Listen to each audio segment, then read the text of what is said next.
ॐ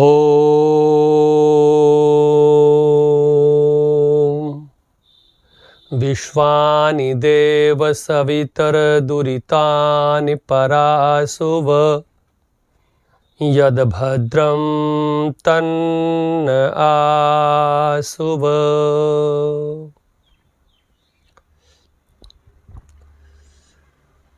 उपस्थित हुए आर्य बंधुओं, मातृशक्ति, आगंतुक महानुभावों, आज मैं आप लोगों के समक्ष एक मंत्र लेकर के उपस्थित हुआ हूँ। और वह मंत्र जो कि अभी मैंने आप लोगों के समक्ष बोला है या जिसका उच्चारण किया है, अब यह मंत्र की व्याख्या करने से पहले इसका रेफरेंस कि ये कहाँ मंत्र है वेद का, कौन से वेद का है और कहाँ पर स्थित है। देखिए, ये यजुर्वेद के 30वें अध्याय का 3रा मंत्र है। नंबर 2 ये है कि यह मंत्र जो संध्या हवन की पुस्तक है उसमें ईश्वर स्तुति प्रार्थना उपासना का एक पाठ है, चैप्टर है, उसमें पहला मंत्र है उसका। और यह मंत्र महर्षि दयानंद को बहुत ही प्रिय और प्यारा लगता था। इस प्रकार से यह मंत्र का परिचय है। अब इसका अर्थ करते हैं। देखिए, इस मंत्र में ये कहा गया है कि ओम विश्वानि देव सवितर दुरितानि परासुव। पहले कहा कि देव सवितो, देव सविता, ओम, ओम परमात्मा का सर्वश्रेष्ठ एवं उत्तम नाम है। और परमात्मा को फिर देव भी कहा गया है। देव का तात्पर्य होता है या अर्थ होता है कि दिव्य गुणों से युक्त जो होता है उसे देव कहते हैं। परमात्मा को इंगित करके ही ये कहा गया है कि हे देव। और देव भी आगे विशेषण बताते हैं, उन्होंने कहा कि सविता, देव सविता। सविता का अर्थ होता है कि जो सृष्टि की उत्पत्ति करके पालन पोषण करते हुए अंत में कर्मों के अनुसार संहार करता है, उसे सविता कहा जाता है। तो ये परमात्मा का नाम है, पर्यायवाची नाम है। तो इस प्रकार से इन गुणों से युक्त परमात्मा को कहा गया है कि हे परमात्मा, आप जो विश्वानि, विश्वानि मना जो संपूर्ण, दुरितानि, दुरितानि मना जो अभद्रताएं हैं, बुराइयां हैं, अंधकार हैं, कहा कि नहीं परासुव, परासुव मना कि परे फेंकिए, दूर कर दीजिए, परे हटा दीजिए। और अगली पंक्ति में कहा है यद भद्रम तन्न आसुव।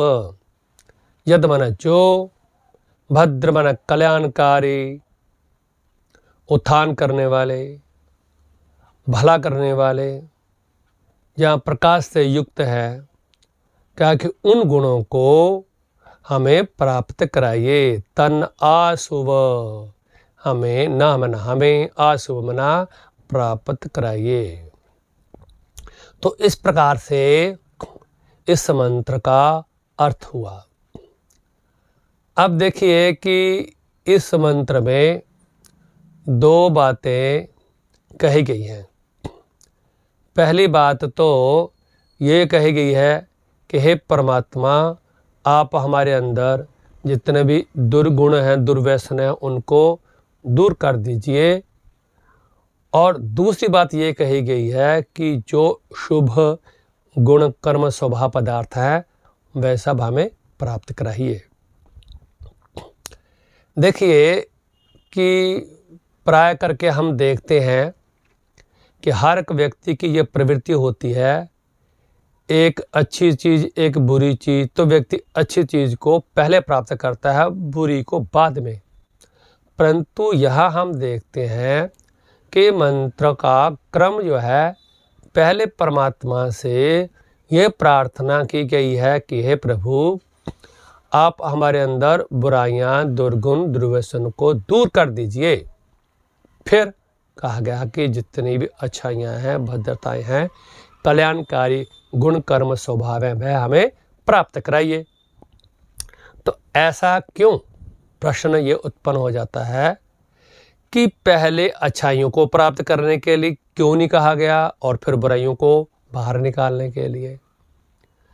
तो देखिए, क्योंकि जैसे हम देखते हैं उदाहरण के तौर पर कि साइंस का टीचर जब पढ़ाता है कि वायु जो है वो स्थान घेरती है, तो टीचर जो है वो प्रयोग करके विद्यार्थियों को बताना चाहता है। तो वह टीचर क्या करता है कि एक टब लेता है पानी वाला, और उसमें बोतल खाली लेकर के उसमें डुबोने की कोशिश करता है। और जब उस बोतल को उसमें डुबोने की कोशिश करता है तो बोतल है वो अंदर प्रवेश नहीं करती, बड़ी मुश्किल से उसको ताकत लगा करके फिर पानी के अंदर जाती है। और उस बोतल के अंदर जो हवा होती है वो बुलबुलों के रूप में जब बाहर निकलती है, तो उस हवा का स्थान लेने के लिए पानी चला जाता है। इस प्रकार से हवा सारी बाहर निकल जाती है और बोतल जो है वो पानी से भर जाती है। ठीक इसी प्रकार से जैसे पहले बुराई रूपी हवा को बाहर निकाला गया और फिर अच्छाई रूपी पानी को प्राप्त किया गया, तो परमात्मा से इसलिए सबसे पहले यह कहा गया है कि हे परमात्मा, आप हमारे अंदर जितने भी दुर्गुण हैं, दुर्व्यसन हैं, इनको दूर कर दीजिए। और फिर कहा गया कि जो भद्रताएं हैं, कल्याणकारी गुण, कर्म, स्वभाव और पदार्थ हैं, वह सब हमें प्राप्त कराइए। तो इस प्रकार से हम इस उदाहरण से इसकी पुष्टि कर सकते हैं।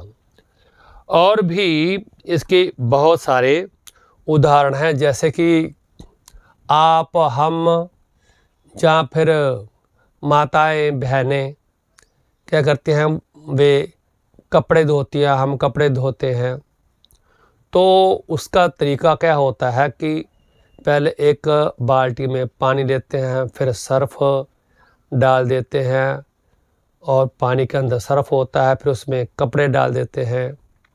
कपड़े जो आधा घंटा पौना घंटा उसको रहने देते हैं ताजो मैल है गल जाए, और फिर उन कपड़ों को निकाल करके थापी के द्वारा या हाथों से धीरे धीरे उसे थोड़ी सी चोट लगा करके कूट करके उसके अंदर जो विद्यमान मैल होती है उसे बाहर निकाल दिया जाता है।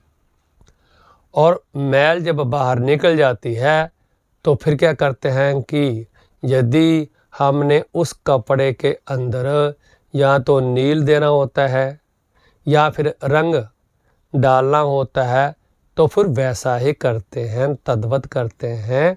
जब हम ऐसा करते हैं तो कपड़ा जब सूख जाता है तो सुंदर लगता है, अच्छा लगता है, कपड़े की बुनियाद भी बढ़ जाती है। परंतु यदि ऐसा ना किया जाए और कपड़े को लेकर के भिगो करके उसके अंदर नील डाल दिया जावे या फिर रंग डाल दिया जावे, तो वो जो कपड़ा है वो उसके अंदर विद्यमान जो मैल है उस मैल के साथ मिल करके वो डबल जो मैल का रूप धारण कर लेता है, और जिससे कि कपड़े की बुनियाद जो होती है उसकी अवधि कम हो जाती है। एक तो ये बात। दूसरी बात, ऐसा करने वाले को व्यक्ति कहेंगे कि इसके पास बुद्धि नहीं है, क्योंकि पहले तो इसे साफ करना चाहिए था कपड़े को, और फिर बाद में इसके अंदर नील डालना चाहिए था। तो ठीक इस क्रम को लेकर के इस वेद मंत्र के अंदर कहा गया कि हे परमात्मा, आप हमारे अंदर जितने भी दुर्गुण हैं, दुर्व्यसन हैं, इनको दूर कर दीजिए और इनके स्थान पर जो शुभ गुण कर्म स्वभाव पदार्थ है वह सब हमें प्राप्त कराइए। एक और उदाहरण दे करके मैं अपनी वाणी को विराम दूंगा। कहते हैं कि एक वैश्य थी, तो महात्मा को पता लगा कि ये समाज को खराब कर रही है, तो इसे सुधारना चाहिए। तो वह महात्मा अपना एक कमंडल लेकर के उसमें कचरा भर करके उसके द्वार पर चला गया और जाकर के भिक्षाम देहि की आवाज़ लगाई। वह वैश्या भोजन लेकर के आई और आकर के जैसे ही भोजन उस सन्यासी के कमंडल में डालने लगी, तो उस वैश्य ने देखा कि कमंडल में तो कचरा भरा पड़ा है। उसने कहा कि हे साधु महात्मा जी, पहले इस कचरे को निकाल लीजिए, दूर कर दीजिए। तो महात्मा ने कहा कि अब इसी में डाल दो। उसने कहा नहीं नहीं, ऐसा नहीं। उस वैश्य ने महात्मा का कमंडल लिया, पहले उसके अंदर जो कचरा था उसे बाहर निकाला साफ करके, और फिर उसके अंदर भोजन डाला। जैसे भोजन डाला तो वो भोजन लेकर के महात्मा जी जैसे ही जाने लगे, तो उस महिला ने कहा कि महात्मा जी, कुछ दो शब्द आशीर्वाद के ही देते जाइए, कुछ शिक्षा ही दीजिए। तो महात्मा जी ने कहा बस शिक्षा मैंने दे दी। तो उस वैश्य ने कहा कि मैं समझी नहीं। महात्मा जी ने कहा कि देखिए कि जिस प्रकार से इस कमंडल के अंदर पहले कचरा विद्यमान था और उसको आपने साफ किया, साफ करने के बाद फिर भोजन डाला, ठीक इसी प्रकार से आप भी, आपके अंदर जो बुराइयां हैं, दुर्गुण हैं, कलुषताएं हैं, उनको पहले दूर कर लीजिए। जब वो दूर हो जाएंगी और आपका मन पवित्र हो जाएगा, साफ हो जाएगा, तो फिर मैं प्रवचन जो दूंगा और जो मेरा कहा हुआ प्रवचन वो सार्थक होगा। तो इस प्रकार से वो महिला तुरंत ही समझ गई। इसलिए वेद मंत्र के अंदर ये कहा कि हे परमात्मा, हमारे अंदर जितने भी दुर्गुण दुर्व्यसन हैं इनको दूर कर दीजिए, और जो भद्रताएं हैं, कल्याणकारी गुण कर्म स्वभाव और पदार्थ हैं, वे सब हमें प्राप्त कराइए। तो इतना ही कहता हुआ मैं अपनी वाणी को विराम देता हूँ। इति ओम शम।